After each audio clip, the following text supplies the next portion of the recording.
अच्छी जमती थी, पर अन्य भाइयों की तरह इन दोनों भाइयों में भी कभी मतभेद या झगड़े होते थे। एक बार गणेश और कार्तिकेय जंगल में घूम रहे थे। वो फल देखो, कितना अनोखा है ना? हाँ, मैंने भी ऐसा फल कभी नहीं देखा। चलो फल तोड़ते हैं। दोनों पेड़ की तरफ भागे और एक साथ उस फल को स्पर्श किया। ये मेरा फल है, मैंने इसे पहले देखा। नहीं, ये मेरा है, मैंने इसे पहले स्पर्श किया। दोनों फल के लिए झगड़ने लगे। दोनों वो फल बांट कर खाने के लिए तैयार नहीं थे, उन्हें बस उस फल पर अपना हक जमाना था। फिर दोनों ने सोचा, क्यों ना माता पिता की मदद ले। वो दोनों घर के लिए निकल पड़े। कैलाश पर जाने पर दोनों ने माता पिता को वो फल दिखाया। माँ, ये फल मेरा है, मैंने इसे पहले देखा है। नहीं, ये मेरा है, मैंने इसे पहले स्पर्श किया है।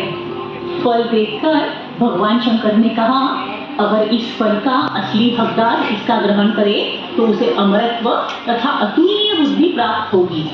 माता पार्वती ने कहा, हम इस फल के 2 टुकड़े करके दोनों पुत्रों में बांट देते हैं। नहीं, ऐसा नहीं हो सकता। दोनों में से कोई एक ही ये फल खाकर उसकी शक्तियां प्राप्त कर सकता है। मैं छोटा हूँ तो ये फल मैं खाऊंगा। नहीं, मैं बड़ा हूँ, इस पर मेरा हक है। प्रभु, अब आप ही कुछ कीजिए।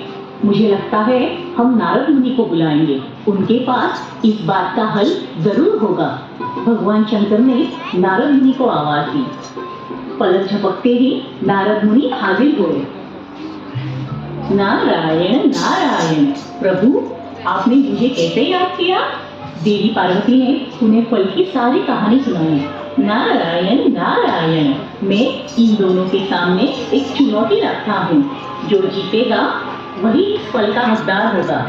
दोनों भाई मान गए। हमें मंजूर है। दोनों को विश्व के 3 चक्कर लगाने होंगे।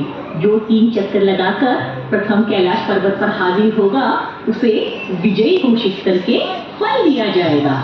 मुझे तो ये सर्वोत्तम सुझाव लगता है। हमें चुनौती स्वीकार है। कार्तिकेय तुरंत अपने वाहन मोर पर बैठा और विश्व के चक्कर मारने निकल पड़ा।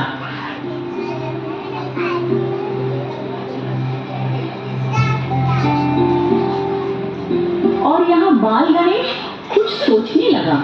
मेरा वाहन मूषक तो उड़ नहीं सकता, और कितना भी तेज दौड़े फिर भी मोर के सामने जीतना तो असंभव है। मुझे कुछ और सोचना होगा। बाल गणेश को एक कल्पना सूझी। वो मन ही मन मुस्कुराए। गणेश ने अपने माता पिता के इर्द गिर्द चक्कर लगाना शुरू किया। भगवान शंकर, माता पार्वती और नारद मुनि चकित हुए। वो सोचने लगे, बाल गणेश क्या कर रहा है? 3 चक्कर लगाकर बाल गणेश माता पिता के सामने खड़ा हुआ। पिताजी, मैंने विश्व के 3 चक्कर पूर्ण किए, अब मुझे वो फल दे दीजिए ना। पर बेटा, तुमने तो हमारे इर्द गिर्द चक्कर लगाए, कैलाश छोड़कर तो तुम कहीं गए ही नहीं, तो ऐसा कैसे कह सकते हो कि तुमने विश्व के चक्कर लगाए? माता, विश्व के चक्कर लगाने के लिए मुझे कैलाश छोड़कर जाने की जरूरत ही नहीं थी। वेदों और शास्त्रों में लिखा है कि माता पिता के चरणों में ही विश्व है। तो आप दोनों मेरे विश्व हुए ना। जब मैंने आपके इर्द गिर्द चक्कर लगाए, इसका मतलब कि मैंने विश्व के चक्कर लगाए और अपनी चुनौती पूर्ण की। मेरे लिए तो आप दोनों ही मेरा विश्व हो। भगवान शंकर और माता पार्वती को बाल गणेश की बातों में वास्तविकता दिखाई दी। उन्होंने गणेश को विजेता स्वीकार कर लिया। तभी कार्तिकेय भी वहां आया। माँ, पिताजी, मैंने विश्व के 3 चक्कर लगाए। बहुत अच्छे बेटा, पर गणेश ने तो ये चुनौती जीत ली है। ये कैसे हो सकता है? मुझे तो गणेश विश्व के चक्कर काटते हुए दिखाई ही नहीं दिया, तो फिर गणेश ये चुनौती कैसे जीता? नारद मुनि ने कार्तिकेय को समझाया कि गणेश ये चुनौती कैसे जीता, पर कार्तिकेय खुद को उस फल का असली हकदार समझ रहा था। वो नाराज होकर कैलाश पर्वत छोड़कर निकल गया।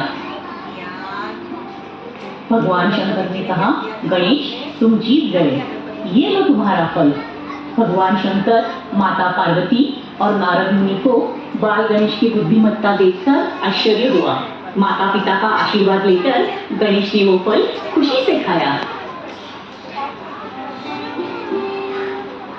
अगर आपको ये